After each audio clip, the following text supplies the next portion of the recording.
యేసు ప్రభువు ఎంత తగ్గించుకున్నాడో, ఆయన జీవితంలో దేవునికి ఎంత విలువనిచ్చాడు, దేవుని ఇష్టాన్ని ఎలా నెరవేర్చాడో కొన్ని మాటలు మనం చూసుకుందాం. మరి యోహాను సువార్తలో 4:34 యేసు వారిని చూచి, నన్ను పంపిన వాని చిత్తము నెరవేర్చుటయు ఆయన పని తుదముట్టించుటయు నాకు ఆహారమై ఉన్నది. యేసు ప్రభువారు ఆ తండ్రి గురించిన సువార్త ప్రకటించడానికి ఈ లోకానికి వచ్చాడు. అంటే నాశనమైపోతున్న ప్రజలను రక్షించడానికి ఈ లోకానికి వచ్చాడు మన యేసు ప్రభువారు. మరి లోక పాపమును మోసుకుని పోవచ్చున్న గొర్రెపిల్ల అని రాస్తాడు సువార్తల్లో. మరి దేవుడు ఏం చేశాడంటే, పాత నిబంధనలో పాపం చేయడము, బలి అర్పించడం.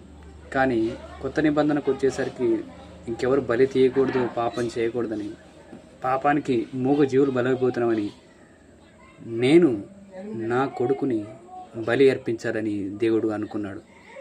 అదే ఇష్టానుసారంగా, అదే ఇష్టాన్ని నెరవేర్చేవాడుగా తండ్రి దగ్గర ఒప్పుకొని, ఆయన గ్రంథపు చుట్టలో ఏది వ్రాయబడిందో దాని ప్రకారంగా నడిచిన వాడే యేసు ప్రభు వారు.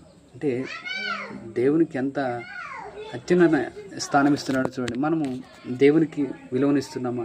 దేవుని ఇష్టానుసారంగా నడుస్తున్నామా? మరి ఆ క్రీస్తు రక్తాన్ని, క్రీస్తుని ధరించుకున్న మనము ఎలా ప్రవర్తిస్తున్నాం? మన ప్రవర్తనలో క్రీస్తు కనబడాలి, మన చేతల్లో, మన నడకల్లో క్రీస్తు కనబడాలి. మరి మన నడకల్లో ఎవరు కనిపిస్తున్నారు?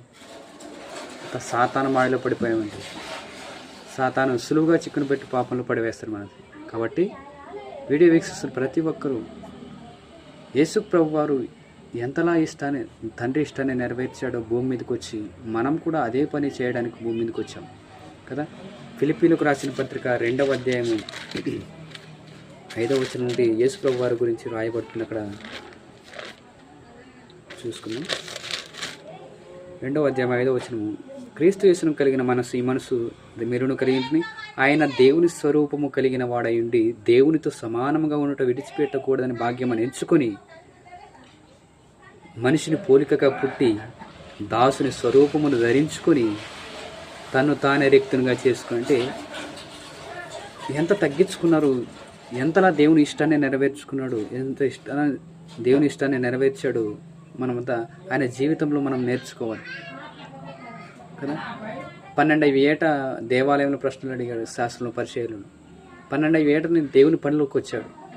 మరి 30వ ఏట బాప్తిసం తీసుకొని 3.5 సంవత్సరాలు సేవా జీవితాన్ని కొనసాగించి తండ్రికి ఇష్టంగా బ్రతికి తాను చనిపోయి మనల్ని రక్షించాడు.